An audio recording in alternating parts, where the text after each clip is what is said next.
Hotepu. In this video, I wish to reveal the world's first openly gay religion in modern times in a detailed form. First of all, let's be clear why we have to have a gay religion. Because the heterosexual religions have been abusive to us, have told us that we are not part of them, they damn us to infernos, they back legislation against us, and those barbaric and cruel behaviors are wounding to the spirits of gay people. So as a result, many gay people have had to beg for the crumbs of the other religions, begging for acceptance on their knees, hoping that they will be embraced. And that's not going to happen from this time forward unless a person chooses to do so. Because now the gay ancestors from ancient Egypt, from Kemet, have awakened, and they have revived a religious system designed by gay people for gay people. And it is through this system that the next revolution in the gay community, the next great movement for the gay community, the next Stonewall, so to say, is the establishment of this religion and this spiritual path. We are coming upon the age of Aquarius, and Aquarius is shown in the Egyptian Dendera zodiac as this figure here. This is a man, his name is Hapi, a god named Hapi. The word for the Nile is Hapi. He is shown as a male with large breasts and a pregnant belly. He is androgynous. And in about 250 years or change, we shall enter the age of Aquarius, which is the age of this androgynous figure. And this is why we're seeing in the gay community a surge in gay rights, a surge in gay marriage, a surge in our political worth, our political value. And why we're coming into the media so? Because this age is dawning. It's not here yet. We're on the dawn of it, literally the dawn of the age of Aquarius. But what no one's speaking about, no heterosexual people are daring to speak about, is this figure. That the age of Hapi or Aquarius is the return of the Nile god. And Egypt was the gift of the Nile, and the Nile was androgynous, a male who is beyond male. You see? So the incoming flux of energy is towards us, towards gay people. Who else would worship an androgynous male god but gay men? Do you think heterosexual men are going to be apt to want to sit and bow and pray to a male with breasts and who's pregnant? Clearly, this is an archetype that is tailored to gay men. So our time is rising, and the golden beetle is the herald of this movement. Now, the Nile god, Hapi or Aquarius, the water bearer, is often shown pouring water, but he's an air sign, meaning air is the mind. So he's pouring a mental evolution onto humanity, an evolution in consciousness towards androgyneity, towards being what we call an all spirits, where you can take on the energy of any deity and not lock yourself into just male, just a butch, just a top, just a bottom. Where we're going beyond gender to that which is the source of all gender, and that was Hapi. Water can take any shape that you pour it into. So its original form is formless. It is neutral, one could say androgynous. So this is why the golden beetle has arisen. It is the work of the heavens. It is the work of the supreme being, the supreme androgynous being, Neter. It is the work of the gay ancestors called the Sechesu. So, the ancestors have brought forth an answer for gay men who are craving spiritual food, craving to have their souls addressed and developed. And the abusiveness and the bullying of the heterosexual religions, that would be Islam, that would be Christianity, that would be Judaism. These are patriarchal bully gods who oppress gay people, both in their literature, in their doctrine, in their speeches and sermons. It's clear how they feel about us. But what they have forgotten is that we are the originators of spirituality, because we are the shamans. Before there was an Allah, before there was a Buddha, before there was a Yahweh, there were shamans. They were the ancient gods of the original peoples. These new religions are very new. They're very inchoate. They're very young and infantile. There have been millennia of deities and gods in the world before these religions came onto the scene. So, here we have on the screen the outline of the Golden Beetle religion. And here we have what are called the 18 laws. Now, why do I say 18 laws when I say the word religion? Because we're not in a white concept now. We're not talking about how white people see the divine or how they see their spirituality. We're back in Africa now. And it's a very different view of the divine. And I'm going to go through each of these images one by one to explain to you our spirituality. So the main goal of spirituality for humans on this earth, not for the plants and for the birds, but for humans, is to awaken to your full potential. What makes us human, what makes us unique of any other creature on earth, is our minds. We have unlimited mind. We can think of anything. We can study anything. Birds and spiders and leaves and rainbows and sunshine, they're limited to their own sphere of being.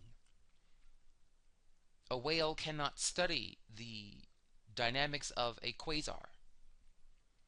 So we were made to be the vessel of unlimited consciousness. I repeat, you were made as a human to be a vessel of unlimited consciousness on the earth plane. For no other creature can give the universe an opportunity to experience unlimited awareness in a physical form. We are it. We humans are it.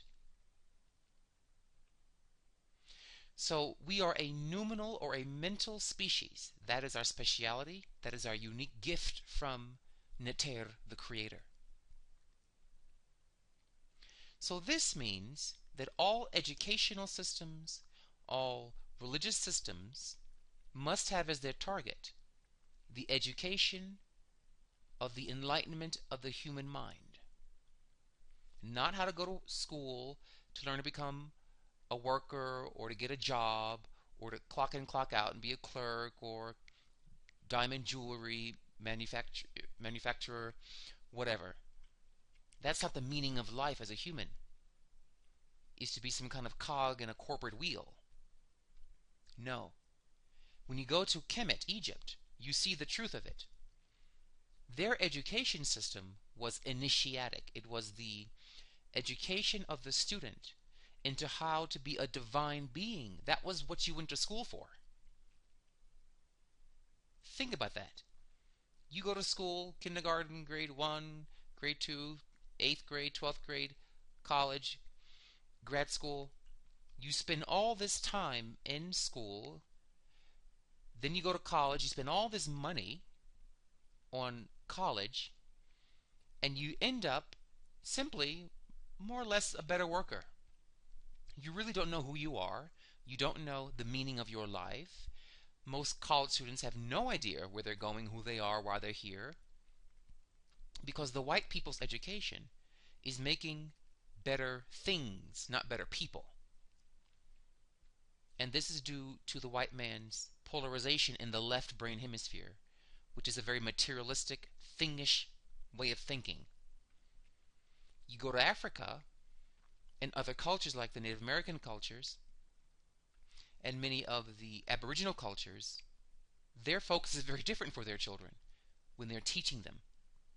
It's to awaken the divine in them. So what the whites have, we can call education, although that word is really a misnomer. We should call it programming more so than education. The word education means, the root ed means out, kare means to lead out. Education means to pull something out of you, but that's not the goal of white schools. It's to pour things into you. 2 plus 2 is 4, 4 plus 4 is 8, do, re, mi. They're forcing you to take in things, not to find out what's inside of you. And that suits the white man. But I'm not white. My ancestors are not white, and it does not suit me, nor my ancestors, nor any people of color who have intelligence about them still. So we called our education system initiation, meaning pulling out of you the divine things hiding in you. So it's only through initiation that the human can become a fully self-realized divine being. No white school will ever teach this to you, ever. Because once you teach a person how to become a divine being, you can't control them. You can't get all their land. You can't steal their property.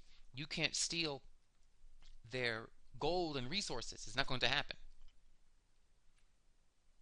And that's what was the purpose of all what I call mental raping. Some call it colonization. I call it mental raping of the terrorists of Europe, who went around terrorizing people of colors around the world and then raped their minds by injecting a foreign quote-unquote God into them to subjugate their minds, to make them forget their own gods, forget their own ancestral traditions, in replacement with a white man's concept of God.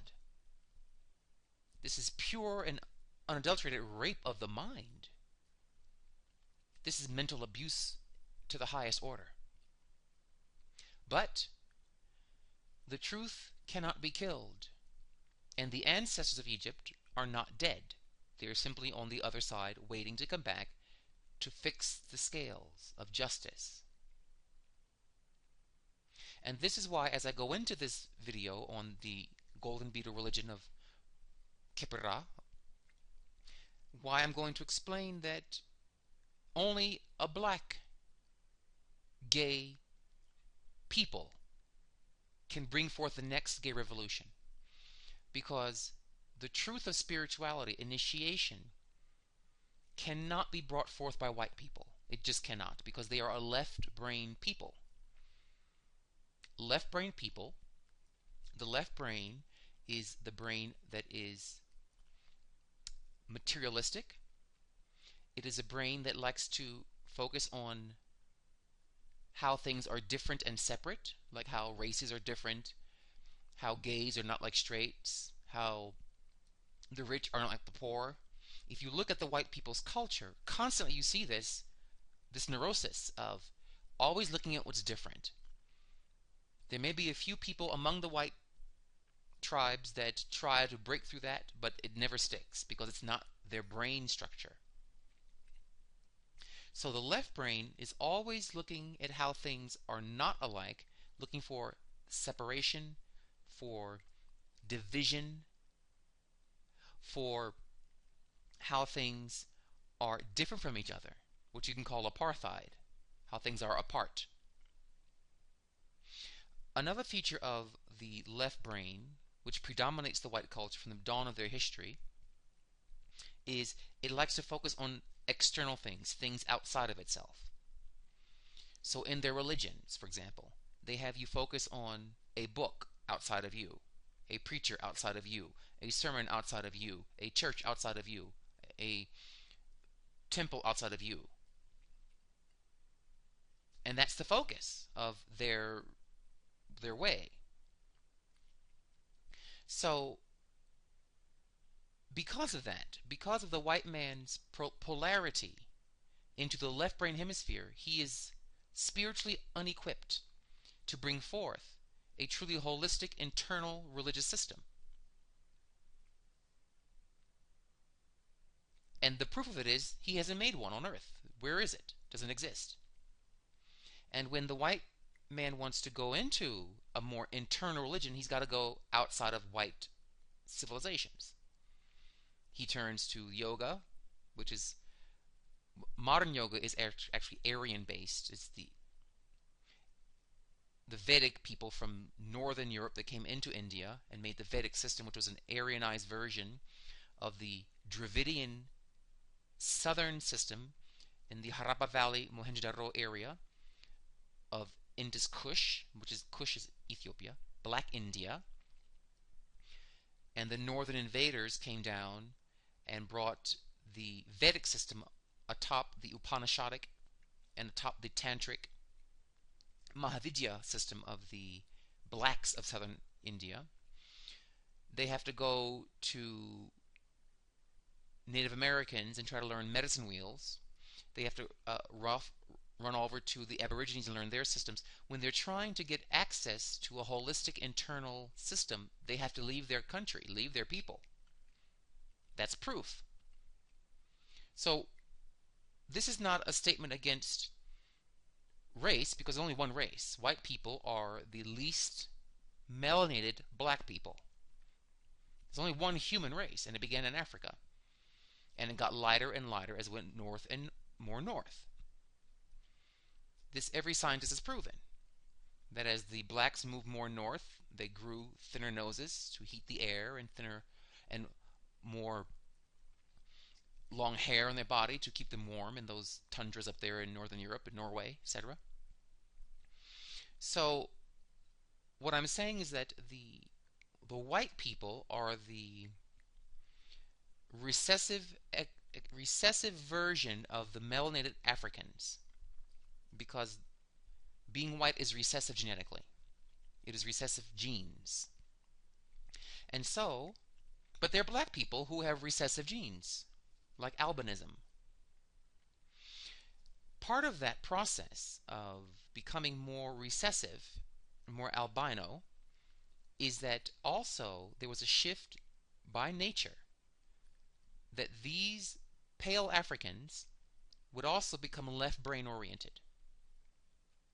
Externalists, materialists, those who rely upon separation and division for their power. So this is, for example, why even today you go to a hospital filled with so-called intelligent people like doctors, and you find in hospitals, in white hospitals, there is no link at all really between medicine and nutrition. Now, any idiot with common sense would know, well, if you eat bad, you're going to get sick. So why don't hospitals have super nutraceuticals in there? Because it doesn't bring back good return business. There's a saying, preventative medicine is bad for return business. But you see how the white man is separating nutrition from healing. He can't help but separate things. That's his nature. So this is why I say this next movement of the Aquarian age in the gay community, of a gay spiritual revolution, will come from Africans, from black people. Because black people are polarized in the right brain hemisphere, which is the more internalizing brain. It is the brain where religious experiences occur. It is the brain of going in, like meditation and trance and astral projection and dreaming and revelation, epiphany. All those things happen in the right brain. symbols, imagery, visions. And the religious experience, religion is primarily an internal event. It's an eternal evolution. Inward, that's right brain, and whites don't like the right brain. They try to make right brain things. They tried, for example, bringing super learning into schools and working with the right side of the brain, but it's so pathetic and anemic it's not even worth talking about. Whereas you go to Kemet, you have a lot of pictures. They wrote in pictures because drawing is part of the right brain. So even how we write our languages proves our brain hemispheric emphasis and polarity.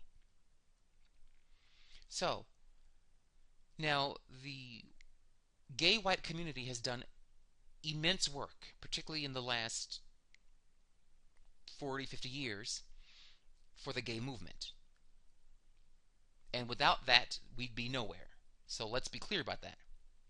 What I'm saying is that now the next step is not for the white gay man or the white gay community to take on. They can continue fighting on the external things for our community, our rights, our legal rights, the protection of our body, of the laws. These are all external things. I call the gay men of color, the right-brainers, to now turn their eye inward to the gay internal spiritual experience and to then build a world based upon those internal visions. So I know this was a rather long conversation to introduce the gay religion, but I want to make it clear where it's coming from, who must lead it.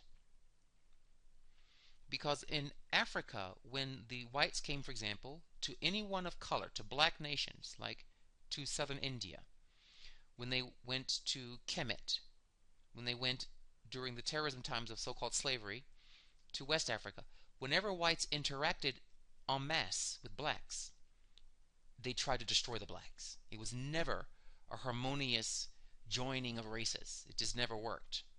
Or not really races, but joining of the whites with the blacks. Because they keep seeing separate. They keep seeing, oh, you're black, you're separate color from me, and they couldn't get that out of their head. There are exceptions, but I'm talking about en masse as a group consciousness, as a collective group, as a cultural expression. Okay. I also want to make clear there are black people that are absolutely crazy, that are dangerous and crazy and destructive and traitorous. So what I'm talking about is group generalities. Now, here we're looking at on the screen the religion that will soon be the seed of the future.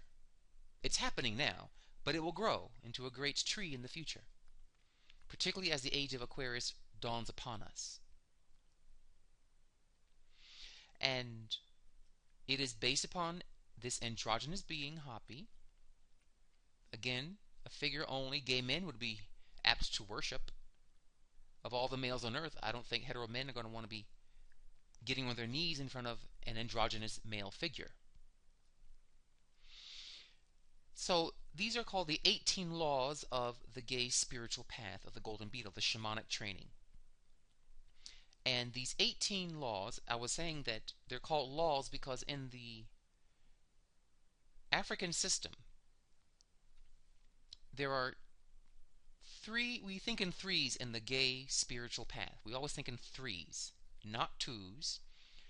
Duality is a heterosexual psychopathology. They're always thinking in twos. Male, female, war, peace, up to... They're always thinking in duality. That's the nature of heterosexual people. They're very different from us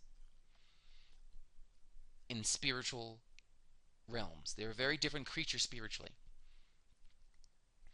And that's why it's better for us not to really, unless you're very left brain, I wouldn't go into their spiritual path too much.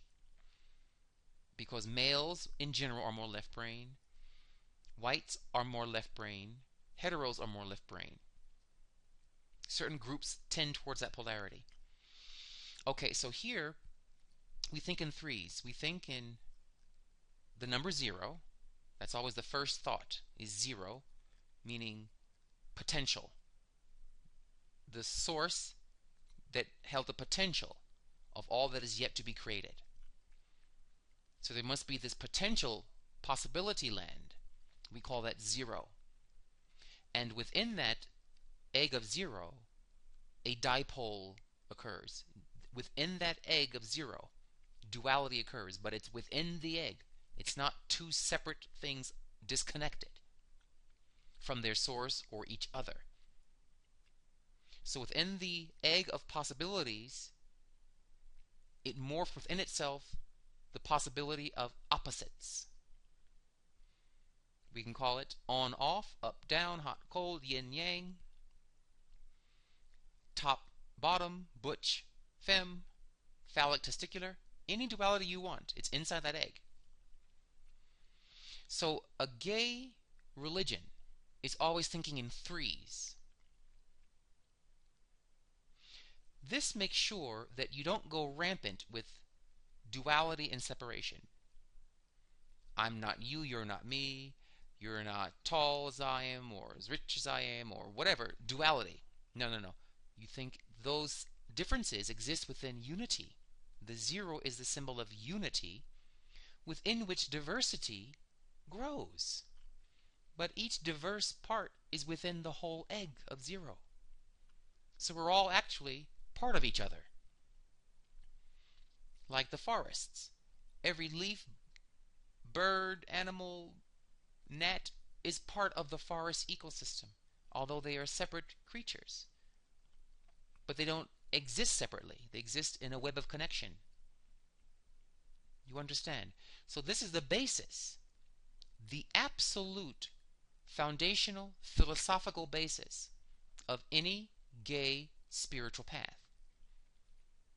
We think in threes. Now, within that egg of unity of possibilities came the dipole of hot-cold, let's call it, on-off, duality. And in that, one side of this pole we can call mind. The other side we can call matter. So we have consciousness or mind, and then we have energy matter. The first duet, the first duo, the first gay lovers were mind and matter. Now, they're forever lovers. They're forever in an embrace, these two men. You can't separate them. Although they are distinct, you can't separate them any more than you can separate in-breath from out-breath. They're all part of the breath cycle, and they're inseparable. So these two lovers, these two men, embrace each other for eternity. So we have mind, which is infinite intelligence, cosmic consciousness, which is who you are. Humans are consciousness. We don't have consciousness. We are consciousness. It's what defines us. And then we have we have matter energy, which is our spirit. So you have, listen carefully, because I'm far from the white cultures in this conversation. We're really in Africa now. I am saying that within the unifying egg of possibilities, the first pole was mind and matter. We call mind Amun, we call matter Nu. And they are inseparable, yet they are distinct. Now, mind is consciousness or intelligence. And intelligence or mind tells matter what shape to take. Become a gluon, an electron, a galaxy, a bird, a hair follicle, a painting, in the studio, mind directs matter. Mind tells matter what to do. So that's why matter, meaning forms, operate according to intelligence. Atoms are structured in a very intellectual way, in a very wise way. Cloud formations occur according to very complex mathematical formulas. The oceans move according to very profound science. How you breathe and extract oxygen and emit carbon dioxide, that's very deep math. So all of nature is running very mathematically. That's what scientists are studying, is the mathematical behavior of nature. So that means there must be an intelligence that wrote the math, that told the hurricane how to form itself, such that scientists can get a formula for it and then predict stuff. So nature, forms, emerge, grow, and express themselves in a very mathematically patterned way. Who's telling them these formulas? The mind, the cosmic mind, what we call Amun. So here's the main point of this section. Matter, energy matter, forms and forces. Energy is forces, electromagnetic force, gravitational force, torsion force, and matter, which are forms, things, move according to formulas of science. If you don't believe me, look at anything in the universe, then hire a scientist to study it. Anything in the universe. How a gnat flies. Just have a scientist be hired to study how gnats fly. A gnat. And he will start pulling out from that observation a formula for gnat flight. There is a mathematical scientific formula controlling how these little creatures fly. Now the gnat did not tell itself how to fly. That which made the gnat is guiding it. So energy, matter, you are made of energy and matter. Your body's made of matter and energy. Moves according to math, what we call ma'ah, math. So you notice I said in the beginning, the dipole of Amun and Nu. Amun is cosmic mind, the great mathematician of the universe, the great thinker, the observer. And this infinitely intelligent observer wrote all the formulas for forms. You are identified as consciousness if you're human. Everything else in the universe is called form and energy, or spirit. So you have mind and matter, or mind and spirit. You are not your spirit. You are that which observes your spirit. Your spirit is your shapes and your emotions, your energy. Okay, so what did I say? If it's energy, matter, it operates mathematically. So your subconscious mind, your subconscious behaviors, your driving impulses, which is a force. Your anger is a force. Your love is a force. Your curiosity is a force. Like gravity, like electricity. Therefore, it must move. Your anger moves according to some kind of math. There's a reason and logic behind your anger, behind your love, behind your curiosity.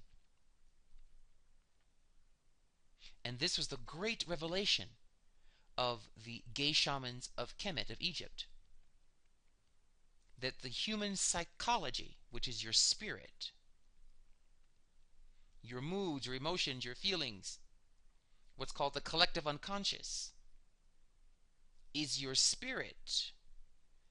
And Amun is observing it, called the observer, the unseen seer, the unwatched watcher, the observer in the experiment of the adventure of life, of your subconscious life.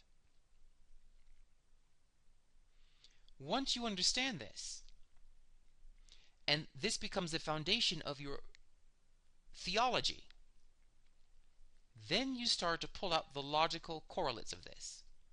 Well, if the human psyche, the collective unconscious, is an energy system that is inhabited by impulses, impulse to make love, impulse to express yourself, impulse to think, impulse to defend yourself, which are energies, and they must run scientifically. I wonder what is the formula for love, the formula for self-defense, the formula for curiosity. And as they asked this question, they went into a right brain state called meditation with the question, what is the formula for self-defense? And they go into a right brain experience, an inward, zooming within to their fractal experience, and boom, they saw a picture. Remember, right brain is always visual. They saw a picture of the war god. A god appeared, what's called an archetype. An archetype. An archetype is a principle of nature. It is an intense concentration of psychic energy which is inherently willful and intelligent. That is the expression of a concept. And the archetype is universal, but takes different shapes based upon the level of intelligence of the people or culture it's manifesting through. It's a lot of words there, but if you replay this and follow it carefully, I've just defined what we call a neteru, a god. The whites today call them archetypes. We call them gods. It's the same thing, only much more deeply expressed when you look at it from the word neteru. Not even the word gods captures what a neteru really is. Neteru are the gods, where the word nature comes from. Neteru, not teru, not chura. You can hear netur. The word nature comes from Africa. So when you study the neteru, you are studying the forces of nature. Neteru, neteru. And when you studied the human neteru, you were studying the forces within human nature. Neteru. You see? So, the human subconscious, which is your spirit, which is your force, the force within you, moves mathematically, scientifically. There are rules to it. And the formulas are on the screen in front of you right now. What you're looking at on this screen are math formulas of the collective unconscious. And in the Golden Beetle, the gay men study these, what we call gates, these windows into powers, these formulas of the archetypes, in order to do what? To enlighten their subconscious mind to divine consciousness, the mission of humans, to become enlightened in consciousness, to have the mind become unlimited towards divinity, what's called initiation.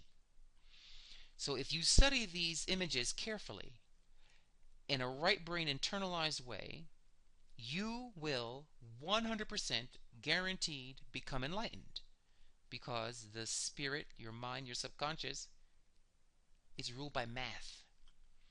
If I take H, 2, O and combine them, I'm going to get water whether I like it or not.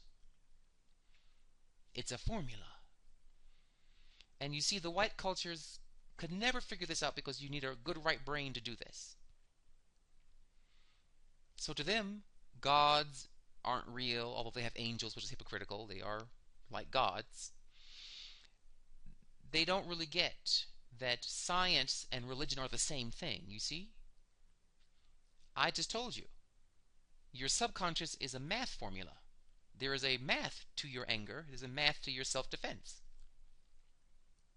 We can break it down to peptides and chemical fluxes of the hormones from the pineal gland that creates anger with the adrenals and the cortex, the cortisol in the adrenals. There is a science to it.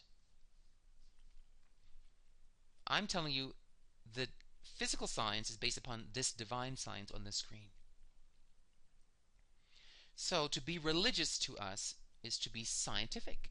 You can't separate them. But if you are left brain, you're going to say, oh, they can't unite, because what did I say about left brainers?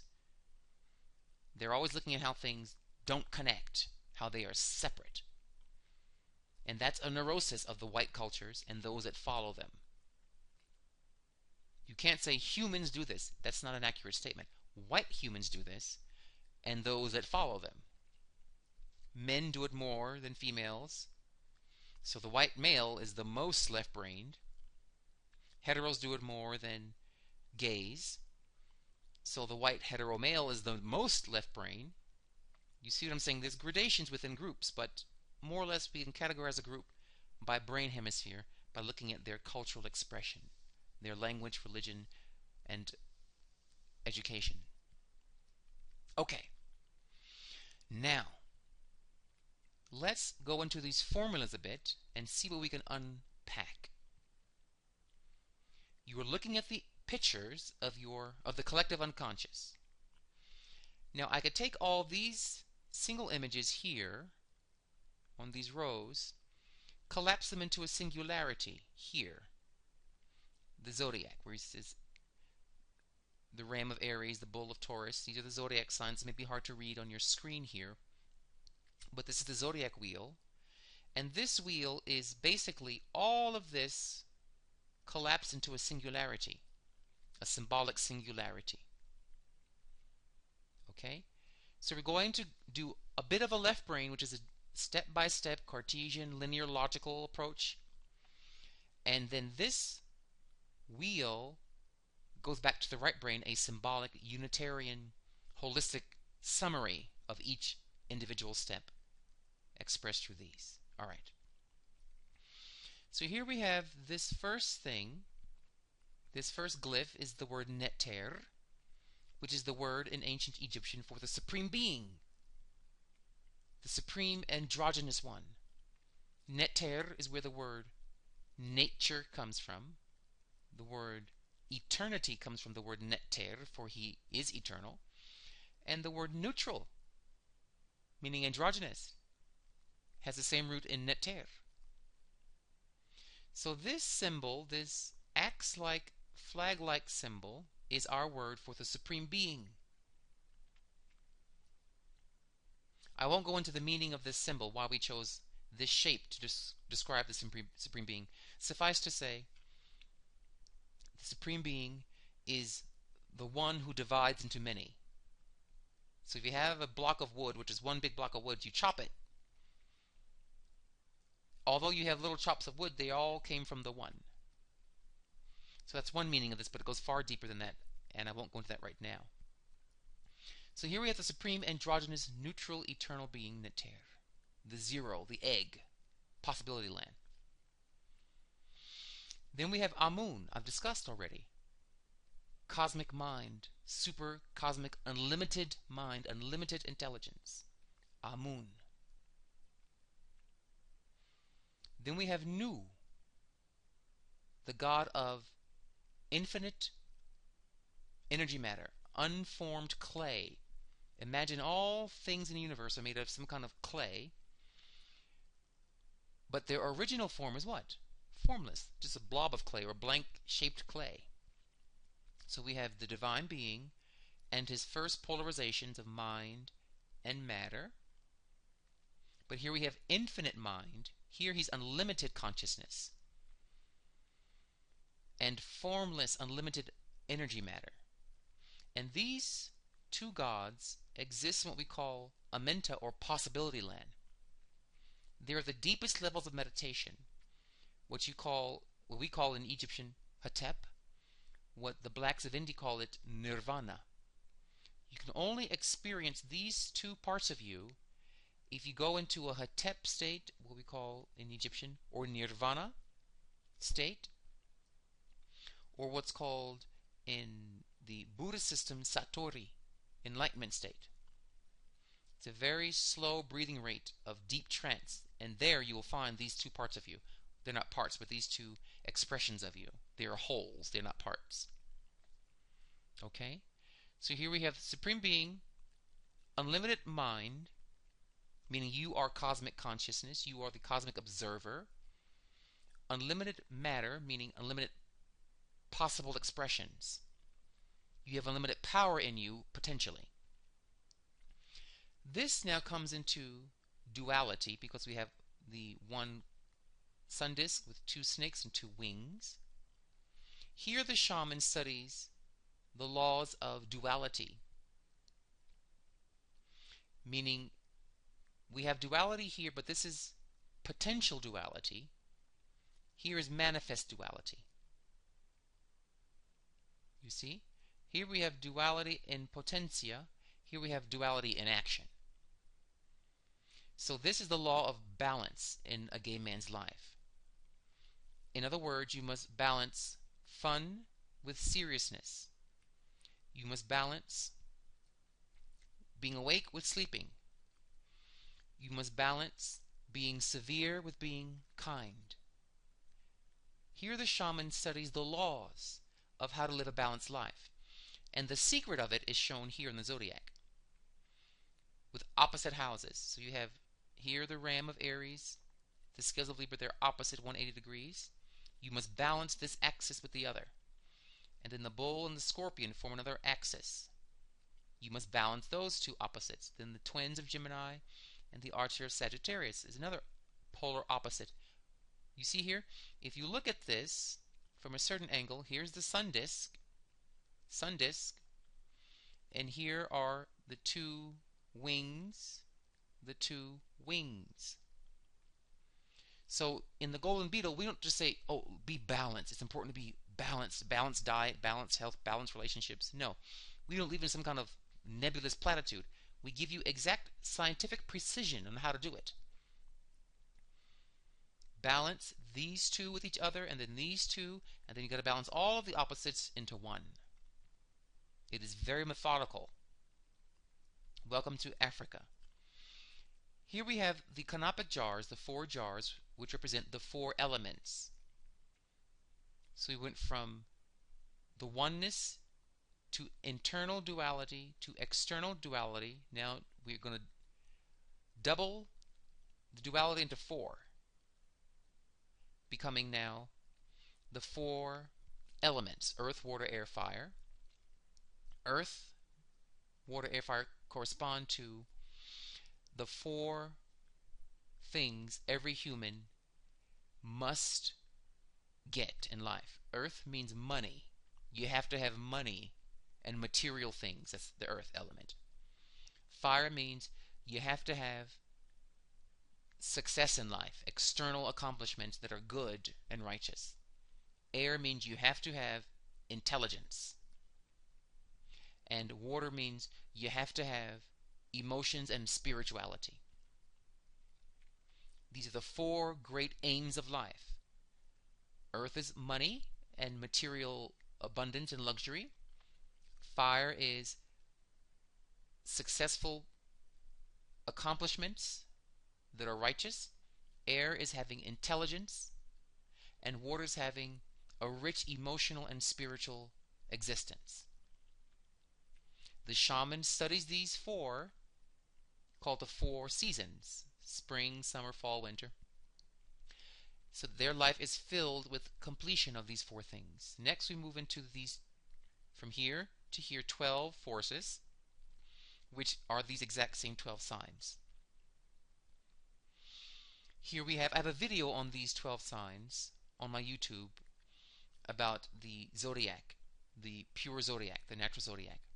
But briefly, a review. Here is the sign of the fish. We're going to go backwards from the fish of Pisces to Aquarius. We're going to go backwards. Here the shaman studies the fish sign of Pisces, those stars, to learn about enlightenment through temples and through sex. That sex or tantra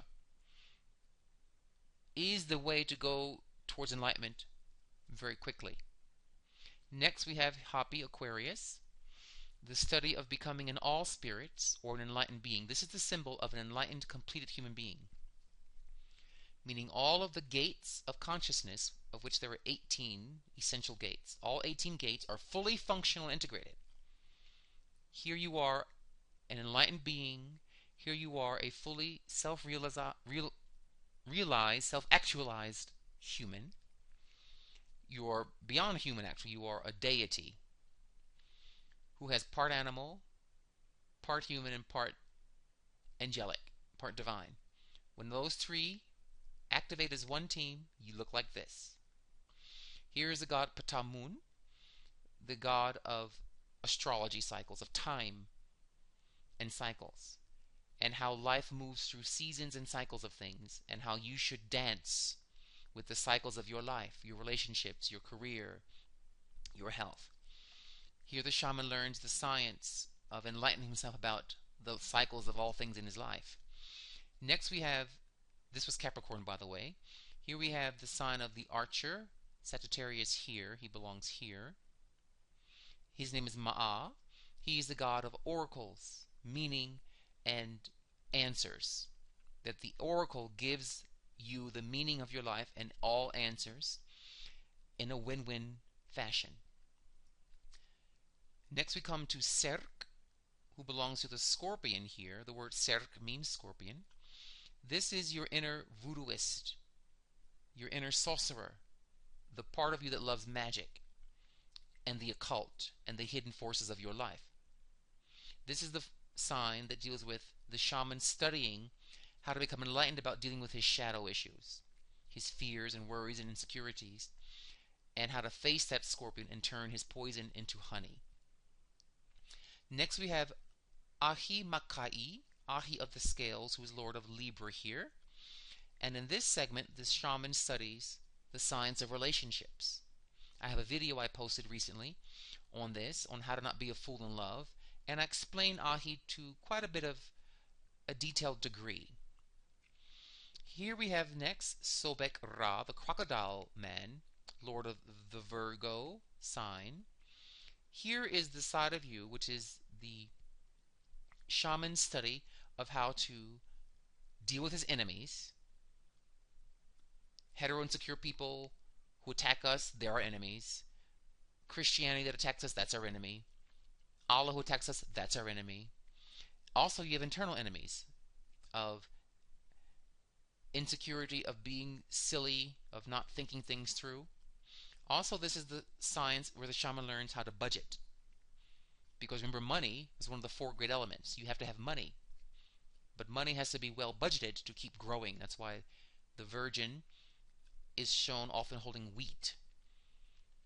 The wheat symbolizes that person's money, but if you're a good farmer, you can turn your money into more money. You can make it grow.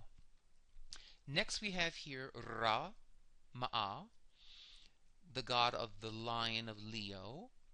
And here the shaman learns how to master the science of choices, that you are your choices in life, and how to use words of power to control things in your life, how to master the events of your life, of your synchronicities, through words of power, more than elbow grease and blood, sweat, and tears. Next we come to Khonsu, the mystery of the sign of Cancer, the beetle we call it in Egyptian, the moon god. This is the time the shaman studies the power of dreaming, the power of meditation and trance, how to really go into the subconscious world through dreaming and meditation to change yourself, to improve yourself.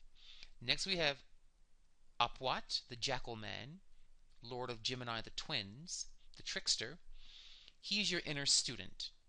And he is where the shaman studies how to use logic properly, how to develop the analytical properties of the mind. Next we come to Ahita, who looks like Ahimakai. He is Lord of the Bull of Taurus. He's your inner sex kitten, your inner millionaire. And here the shaman studies sex, tantra, joy, the pleasure principle, and money. Here we have Geb, Lord of Aries, the ram. He's your inner survivalist, your inner warrior. And here the shaman studies the science, the laws of self-defense, preservation, and of health.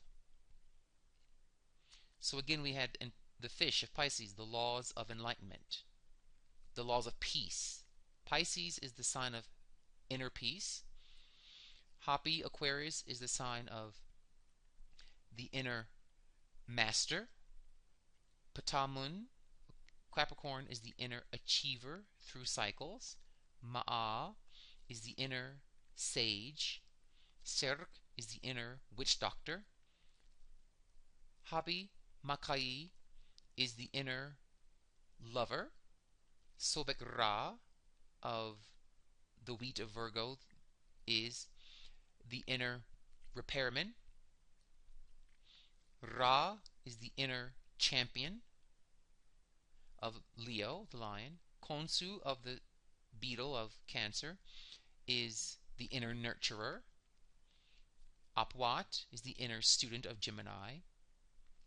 Ahi Ta is the inner sex kitten, inner millionaire.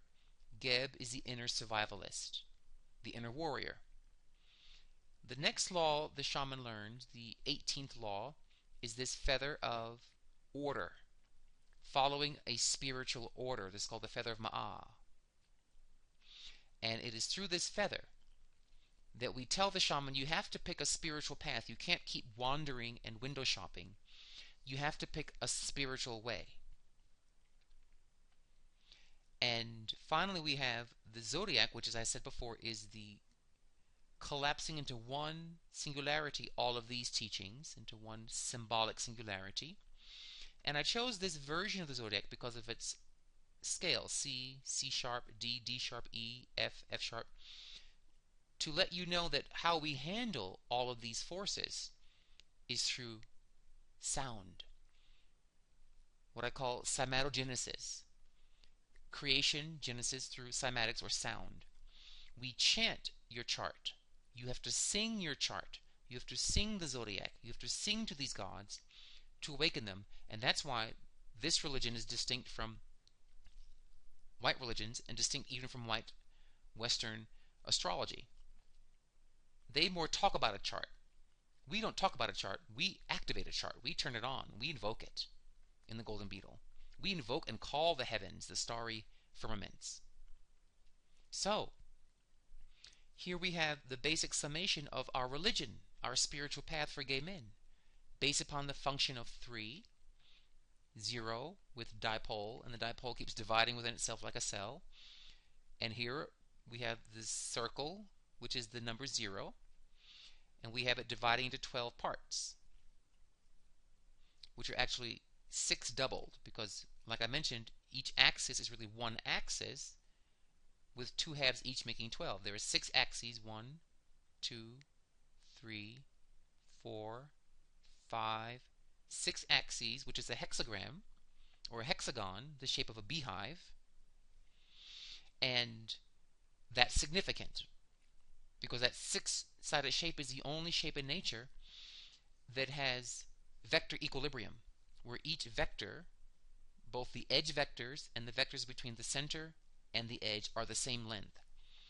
Because it's a vector equilibrium, it is the most stable form, the most stable geometric shape. And if you take a vector equilibrium and you make it 3D, it becomes a 12-sided figure, as in 12 signs. So the 6 vector axes, when blown up into 3D, become 12. You see how we're discussing This is the wheel of the zodiac, which is your subconscious mind.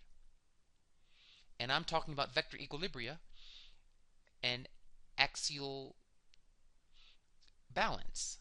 Very mathematical, because that's how we roll in Egypt. That's how spiritual people roll in Egypt.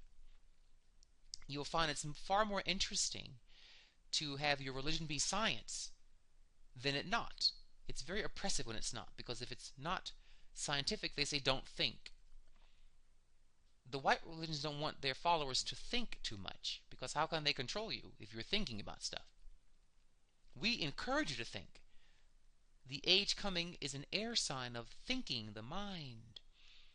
The religions of the future have to embrace science as part of their teachings. But it will take a gay person who is like this, androgynous, not afraid of the androgynous gate, to bring it to fore. So, this is a brief summary of the religion of the golden beetle, and I do recommend you look at the video I also have on my YouTube page that explains the sequence of the zodiac going what's called involutionary and evolutionary sequence. Involuting from Pisces, the fish, to Ram, and evolutionary is from the Ram to Pisces. It's the reverse pole, like a toroid. From this Aries Ram to the fish is the sequence of initiatic tests. From the fish backwards to the Ram is the sequence of enlightenment. First you enlighten the mind in this mystery, then in this mystery, in this sequence. You see, it's mathematically controlled. It's very methodical. Okay, so there you have it. I pray you enjoyed this video. Replay it. There was a lot in it, but you will understand it because it speaks to the truth of your being, the truth of your subconscious spirit, so you will understand it. And I pray that all gay men awaken to these gates. And as we do so, because this is the zodiac of the collective unconscious, we can influence the collective mind through these mysteries, through these gates. We can influence politics, government, medicine, and I will end on that note about the influence of these teachings. The gay community, despite all the fundraising for AIDS work, for example, we're finding the rates are increasing still. It's not slowing down enough. There are tendencies in our community to keep exposing ourselves to such dangers. Why is that? The answer is because they're not yet enlightened. If gay men were enlightened in the 18 laws, these are the 18 impulses in us. And when gay men consciously do unsafe sexual acts that put their very life at risk, they are expressing an impulse, a need. These are the needs, the 18 needs within us, the 18 longings within us. They are omnipotent longings. We can't ignore them. So if a gay man has a need, let's say, for pleasure, that's ahita. So he goes and says, well, if I have a need, a calling, a longing for pleasure, let's just bareback because that's more pleasurable, is the thinking. But if he's initiated, he will say, oh, let's bareback. It may cross his mind. I don't know you, you're a stranger, and barebacking, let's do it. That's a very dangerous thing. Ahita will appear in his spirit, in his mind. He might get a dream, or a vision, or a sign. And Ahita will say, do not do this. Do not harm me within you. I am the pleasure principle within you, the archetype of pleasure itself. But follow my law that keeps you healthy, keeps your pleasure in balance. In balance. Not in disorder, but in harmony. This is the word for harmony, in order. So then Ahita will come to him and give him a warning or some vision, and now he makes a different choice. Many young gay men, young gay boys, the teen gay suicide rates are still increasing. Why is that? Because our boys are not initiated into who they are, into the beauty of their inner rainbow being, which is what this is, their inner rainbow. That's why I have this rainbow shaped wheel here. You see, Geb here is survival, your inner warrior, your inner survival instinct. And his law is, you have the right to survive and thrive. No one has the right to take away your survival from you.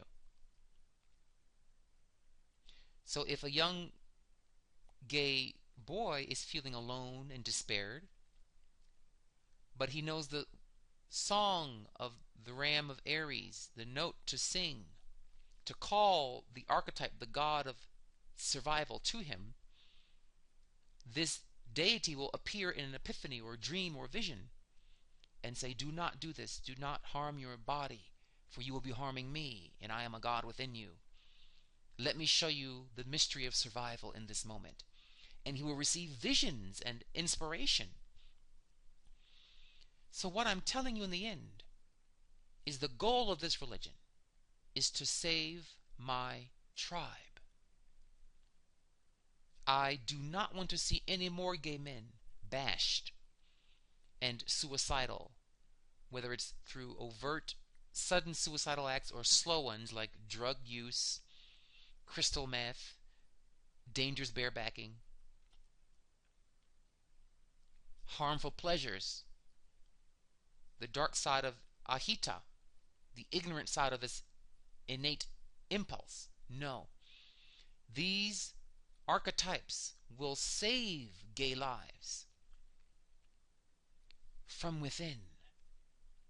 And once you awaken an archetype, a god within you, you can never leave it because it's yours. It's you. You are the gods. You are a divine being, a Hapi, an enlightened divine being who has forgotten this. Your consciousness has fallen asleep that you are unlimited divinity walking through a limited experience called the human body on earth.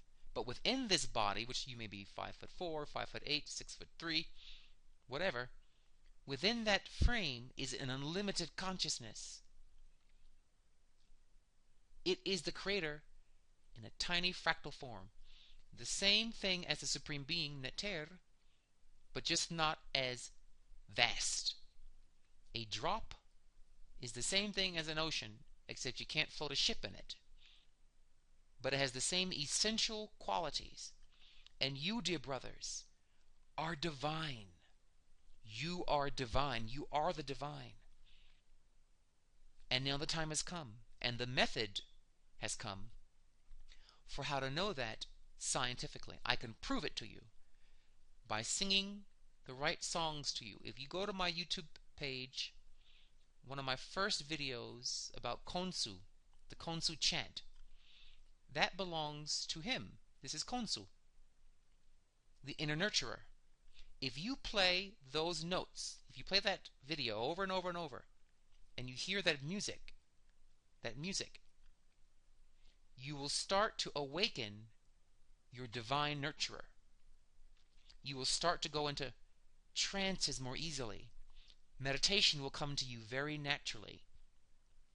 You will start dreaming more and sleeping better. You will get better sleep, deeper sleep, richer dreams, because the song is packed with words of power we call hekau, that call forth the collective unconscious archetype called Konsu, the inner nurturer, the inner dreamer, the inner meditator.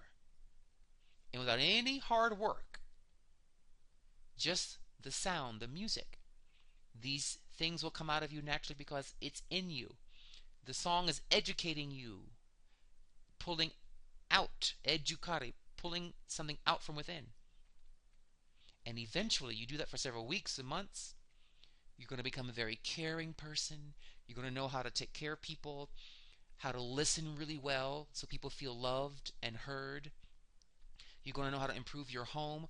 All the things you may study about the fourth house of the zodiac and the sign Cancer and the moon. Go to any any Google search, type in Cancer, zodiac, moon.